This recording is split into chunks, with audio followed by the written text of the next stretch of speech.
खूबसूरत चुड़ैल। तहरीर आबिद अली जाफरी।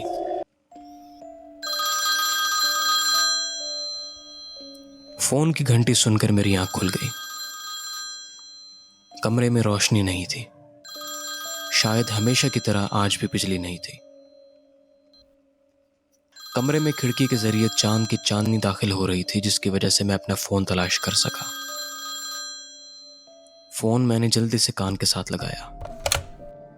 हेलो, अस्सलाम वालेकुम। बचाओ बचाओ, मुझे खुदा के लिए बचाओ, मेरी मदद करो। जी कौन? रात के इस टाइम कौन बात कर रहा है? मैं हूं, तुम्हारा दोस्त अकबर। हाँ अकबर, क्या बात है? क्यों रो रहे हो? यार वो मुझे मार देगी, मेरा खून पी जाएगी। वो मेरी तरफ आ रही है। कौन? कौन तुम्हें मार देगी? Hello hello Akbar. लेकिन कोई जवाब ना आया। मैंने खुद अकबर का नंबर डायल किया, लेकिन दूसरी तरफ से कोई जवाब वसूल नहीं हो रहा था। मैं अचानक इसकी बातों से परेशान हो गया था। अकबर की नई नई शादी हुई थी और वो मेरे साथ बैंक में काम करता था। हम बहुत अच्छे दोस्त थे। मेरा नाम सफीर हुसैन है और मैं एक गैर शादीशुदा इंसान, आजाद फितरत का मालिक हूं। मैंने अलमारी से अपना रिवॉल्वर निकाला और अकबर के घर की तरफ चल दिया। अकबर का घर कम आबादी वाले इलाके में था। घर के पास एक नहर गुजर रही थी और इसके पास एक कब्रिस्तान था।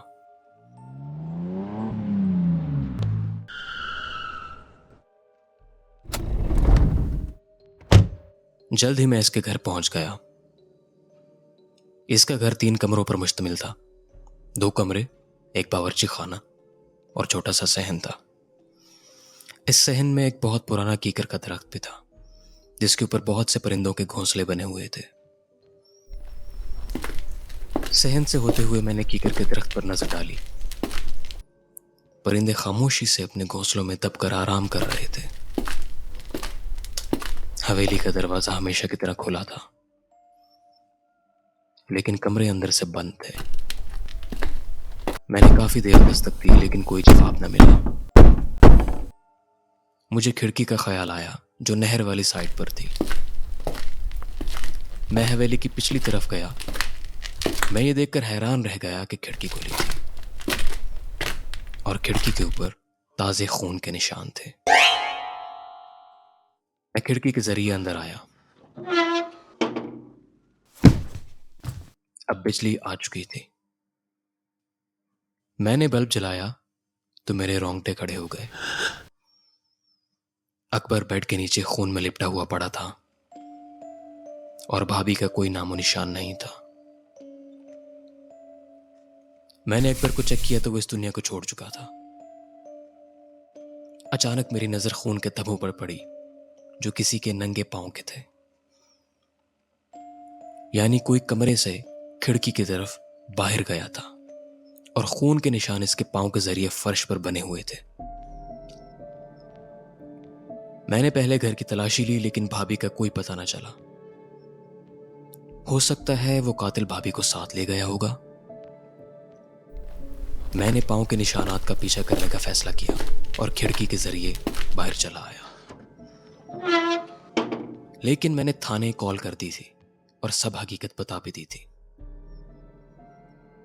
पांव के निशान टॉर्च की रोशनी में बहुत वाज़ेह नजर आ रहे थे। लेकिन ये क्या?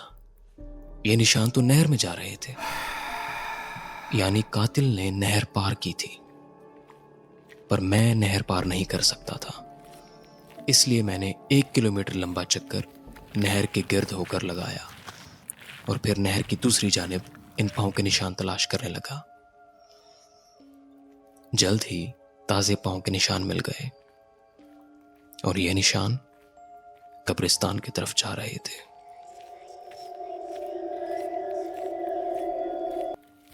मुझे कब्रिस्तान से डर लगता है कि अचानक मेरे कानों में पुलिस की गाड़ी की आवाज आने का शोर सुनाई देता है। मैं वापस अकबर के घर की तरफ चल दिया। मैंने अपना तारुफ करवाया और बताया कि यह निशान कब्रिस्तान में जा रहे हैं। मैं कब्रिस्तान में अकेला नहीं जा सकता इंस्पेक्टर साहब। अगर आपने साथ चलना है तो चलिए, क्योंकि वो कातिल भाभी को कब्रिस्तान की तरफ ले गया है।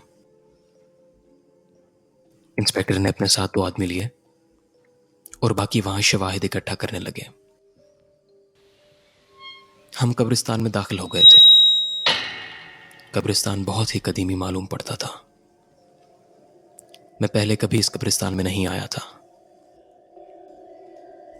कब्रें टूट फूट का शिकार थीं और पांव के निशान अब हमें नहीं मिल रहे थे। हम लोग इधर उधर फिर रहे थे। इंस्पेक्टर साहब ने कहा, क्या अकबर की किसी से जाती दुश्मनी थी या कोई कारोबारी दुश्मनी वगैरह तो नहीं थी? इंस्पेक्टर साहब, अकबर बहुत ही शरीफ और खानदानी इंसान था। इसकी किसी से क्या दुश्मनी हो सकती है? अच्छा, तो इसकी शादी कब और कहां हुई थी? और क्या इसने बैंक से छुट्टी ली थी? सर, सुबह इसकी हाजिरी भी थी। सना से इसकी मुलाकात एक पार्टी में हुई थी और इस बात को 2 हफ्ते हो गए थे। इन दोनों ने 2 हफ्तों के अंदर अंदर शादी की थी क्या? जी इंस्पेक्टर साहब, सना इस दुनिया में अकेली थी। माँ बाप एक हादसे में फौत हो गए थे, इसलिए चचा ने इसको पाला था। इसलिए इन्होंने भी शादी में देर नहीं की थी। वो कहाँ रहते हैं? वो भी इसी शहर में रहते हैं। वो भी शरीफ लोग हैं। शादी के दिन भी इनके घर गया था मैं। बहुत नेक दिल और अच्छी फैमिली है। अचानक सिपाही ने आवाज दी, इंस्पेक्टर साहब, यहाँ एक लड़की पड़ी है। हम एक तरफ दरख्त में चले गए। वहां काफी दरख्त थे और एक दरख्त के नीचे भाभी सना पड़ी हुई थी। और मैं ये देखकर हैरान हो गया कि वो निशान भाभी के पांव के थे, क्योंकि अब इनके पांव पर खून जम चुका था और वे बेहोश थी। इंस्पेक्टर साहब ने गाड़ी वाले को कॉल की और वो कब्रिस्तान के पास गाड़ी ले आया और हम भाभी को उठाकर कब्रिस्तान से बाहर आ गए। गाड़ी वहां पहले से ही मौजूद थी और इसको अस्पताल ले गए। भाभी काफी देर बेहोश थी, लेकिन वो बता सकती थी कि अकबर का कातिल कौन है और वो कब्रिस्तान में कैसे आई।